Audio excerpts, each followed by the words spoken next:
Kami dari Kelompok 1 akan mempresentasikan tugas kami, tugas perkembangan peserta didik dengan judul Perkembangan Individu Peserta Didik. Selamat menonton. Bye-bye.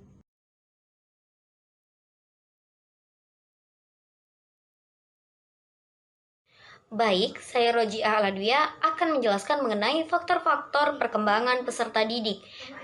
Sebelumnya, kita harus mengetahui apa sih itu peserta didik. Peserta didik ialah anggota masyarakat yang berproses untuk mendapatkan ilmu melalui jalur pendidikan. Untuk faktor-faktornya sendiri itu terbagi menjadi dua. Yang pertama faktor internal dan yang kedua faktor eksternal. Oke, masuk kita pada faktor yang pertama, yaitu faktor internal yang terbagi menjadi tiga, yaitu kecerdasan anak, bakat khusus, dan keterkaitan kecerdasan bakat prestasi. Yang pertama ada kecerdasan anak, merupakan salah satu faktor yang dapat membedakan dalam diri tiap individu sebagai makhluk hidup yang memiliki kemampuan luar biasa dan telah terbukti. Banyak sekali orang yang menganggap kecerdasan ini sebagai intelijensi, padahal kecerdasan sendiri banyak ragamnya. Contohnya, ketika pandai berbicara, seseorang dianggap cerdas dalam berbicara, dan ketika pandai melucu, seseorang juga dianggap cerdas dalam melucu, sehingga kecerdasan itu banyak macamnya. Yang kedua, ada bakat khusus, yaitu setiap anak mempunyai bakat tertentu, hanya berbeda dalam jenis dan derajatnya saja. Contohnya, anak A memiliki bakat menari dan anak B memiliki bakat menyanyi. Itulah yang disebut namanya bakat khusus seorang anak atau bakat khusus seorang peserta didik. Yang ketiga, ada keterkaitan kecerdasan bakat prestasi. Mengenai kecerdasan, maka bakat merupakan salah satu indikator yang memungkinkan seseorang untuk mencapai prestasi dalam bidang tertentu.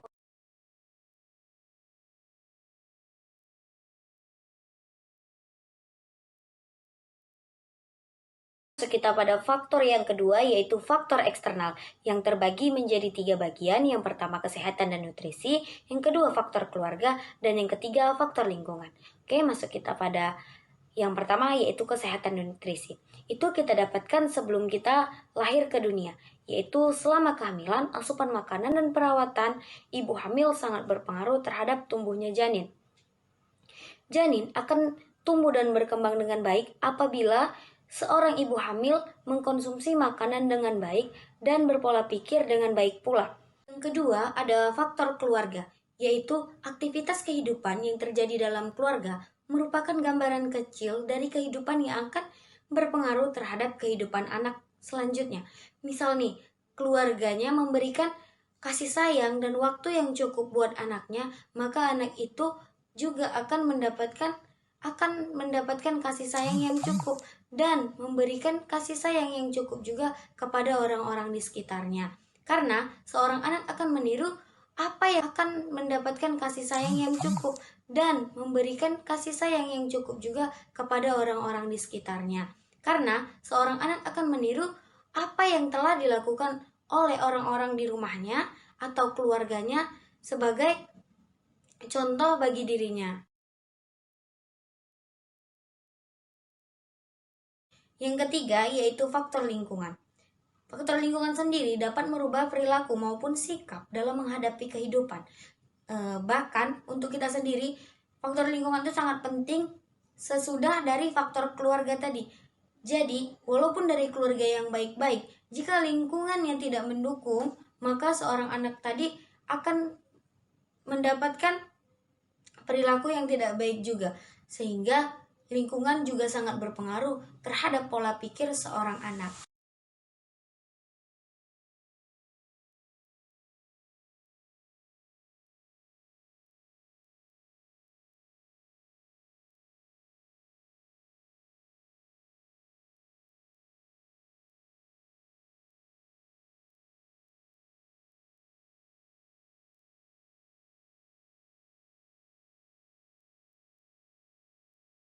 Saya Suci Ramadhani Putri. Di sini saya akan menjelaskan tentang tahapan-tahapan perkembangan individu peserta didik.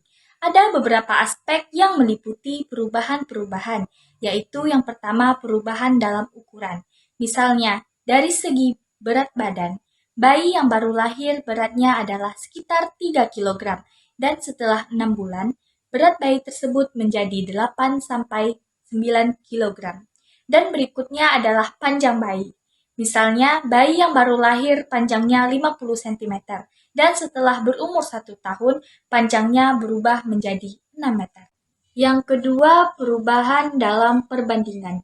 Hal ini membahas dari segi fisik. Misalnya terjadi perbandingan antara besar kepala dan anggota badannya. Karena ada beberapa anak yang tidak memiliki tubuh seimbang antara kepala dan tubuhnya. Perubahan dalam perbandingan selanjutnya adalah perbandingan antara real dan tidak real. Contohnya seorang anak yang bercita-cita ingin menjadi tentara, mungkin cita-citanya tersebut akan tercapai. Tapi lama-kelamaan dia bercita-cita ingin menjadi Ultraman. Hal itu tentu mustahil diwujudkan, sehingga hanya menjadi hayalannya. Berikutnya adalah dalam perkembangan sosial. Misalnya ada anak yang bermain sendiri karena memiliki sifat introvert dan tidak mudah untuk bergaul dengan seumurannya. Dan juga ada seorang anak dengan mudah bergaul dengan saudaranya, tetangganya, bahkan pada lingkungan yang lebih luas. Perubahan ketiga adalah perubahan untuk mengganti hal-hal lain. Pada bayi terdapat kelenjar buntu yang disebut kelenjar timus.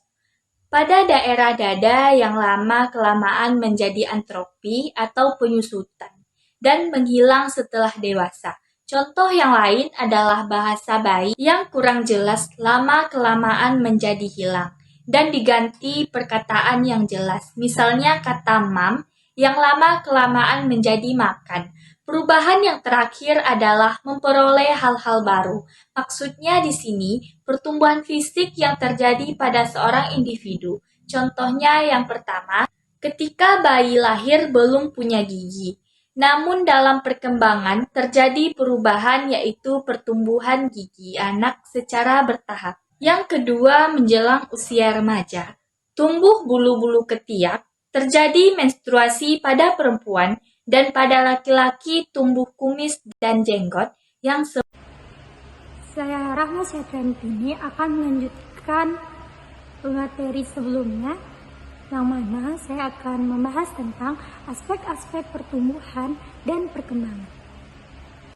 Aspek-aspek pertumbuhan dan perkembangan dibagi menjadi 7. Yang pertama ada pertumbuhan fisik, dibagi menjadi 2, yaitu pertumbuhan sebelum lahir dan pertumbuhan setelah lahir. Pertumbuhan sebelum lahir dimulai dari suatu proses pertumbuhan yang membentuk suatu sel kehidupan yang disebut embrio. Masa sebelum lahir merupakan pertumbuhan dan perkembangan manusia yang sangat kompleks, karena merupakan awal terbentuknya organ-organ tubuh dan seterusnya jaringan-jaringan saraf yang membentuk sistem yang lengkap. B. Pertumbuhan setelah lahir. Pertumbuhan fisik manusia setelah lahir merupakan kelanjutan pertumbuhannya sebelum lahir. Mulai saat itu sampai anak berumur 15 atau 16 tahun, pertumbuhan fisiknya akan cepat kembali dan biasanya masa ini disebut ledakan pertumbuhan pubertas. 2. Intelek. Intelek atau daya pikir berkembang sejalan dengan pertumbuhan saraf otak. Karena pikiran pada dasarnya menunjukkan fungsi otak, maka kemampuan intelektual yang lazim dengan istilah kemampuan berpikir.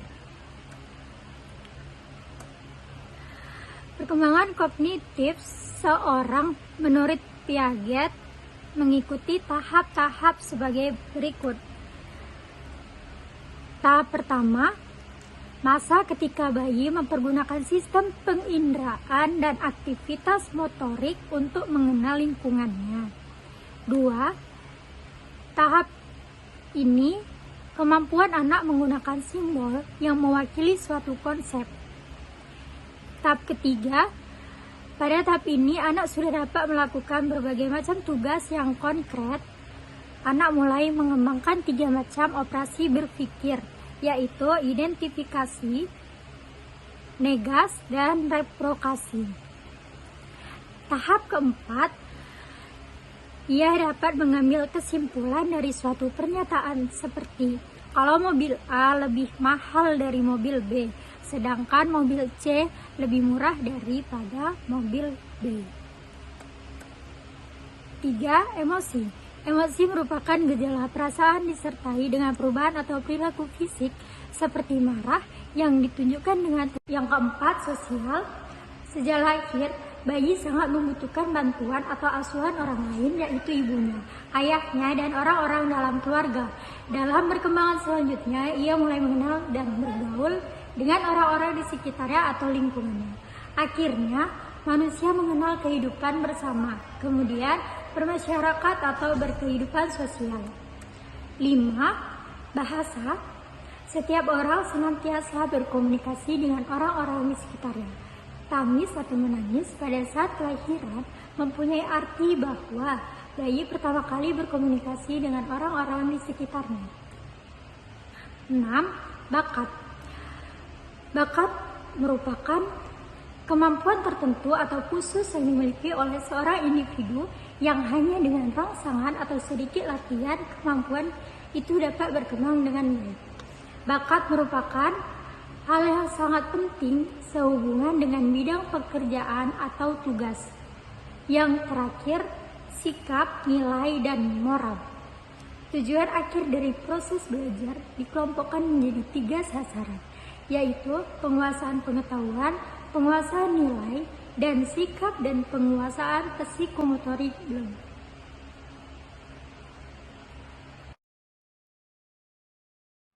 Oke teman-teman semuanya, saya Restianda Anitya. Di sini saya akan melanjutkan presentasi dari teman-teman saya yang tadi, yang mana materi saya yaitu karakteristik pertumbuhan individu. Adapun karakteristik yang pertama yaitu kemampuan menyadari diri. Ciri khas atau karakteristik dari yang dimiliki manusia adalah kemampuan untuk menyadari dirinya. Dan berkat adanya kemampuan menyadari diri, maka manusia menyadari bahwa dirinya berbeda dengan yang lain. Segi yang lain maksud di sini adalah entah itu orang lain ataupun benda-benda dan alam sekitarnya. Kemampuan menyadari diri ini juga dapat membuat manusia mendapatkan jarak atau distansi dengan lingkungannya, baik yang berupa pribadi maupun non-pribadi atau benda, yang orang lain merupakan pribadi-pribadi di sekitarnya, seperti pohon, batu, cuaca, dan sebagainya merupakan lingkungan non-pribadi. Istimewanya ialah bahwa manusia dikaruniai kemampuan untuk membuat jarak atau distansi dari dirinya sendiri. Sungguh merupakan suatu anugerah yang luar biasa yang menempatkan posisi manusia sebagai makhluk yang memiliki potensi untuk menyempurnakan dirinya. Karakteristik yang ketiga yaitu kata hati. Kata hati juga sering disebut dengan istilah hati nurani, lubuk hati, suara hati, pelita hati, dan lain sebagainya. Dengan sebutan pelita hati atau hati nurani, menunjukkan bahwa kata hati itu adalah kemampuan pada diri manusia yang memberikan penerangan tentang baik buruknya perbuatannya bagi manusia.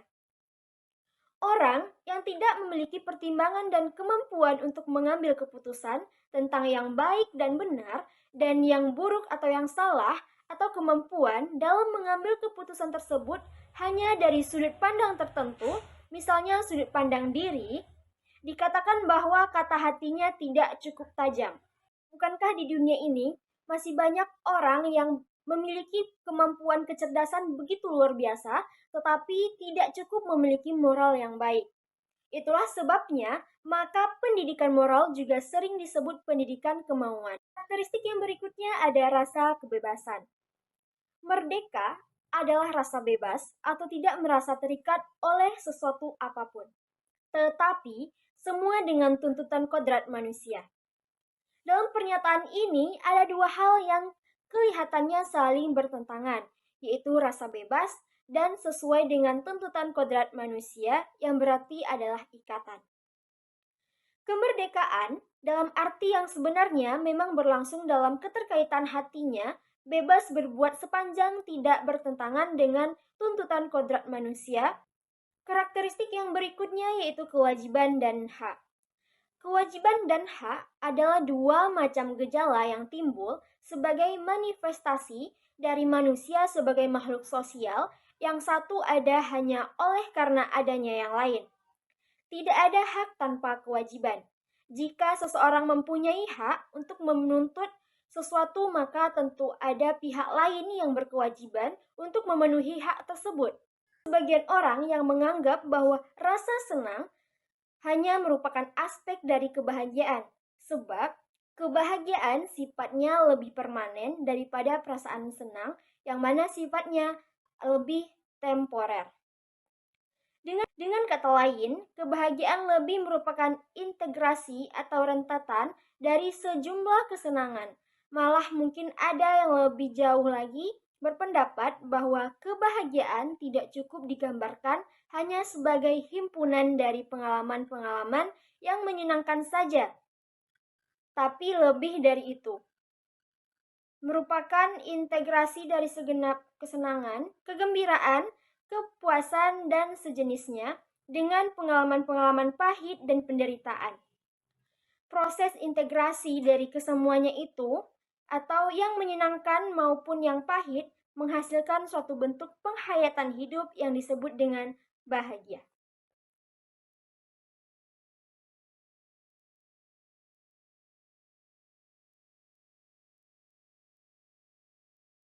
Oke teman-teman semuanya, itulah video dari kelompok kami, yaitu video tugas kami, yang mana di sini kami menjelaskan mengenai perkembangan individu peserta didik. Dan di sini kami semua berharap teman-teman dapat memahaminya dengan baik dan benar ya teman-teman. Dan kami juga berharap teman-teman menontonnya. Jangan lupa like, komen, subscribe, dan nyalakan lonceng notifikasinya agar teman-teman semuanya tidak ketinggalan video-video kami berikutnya. Bye-bye. See you next video.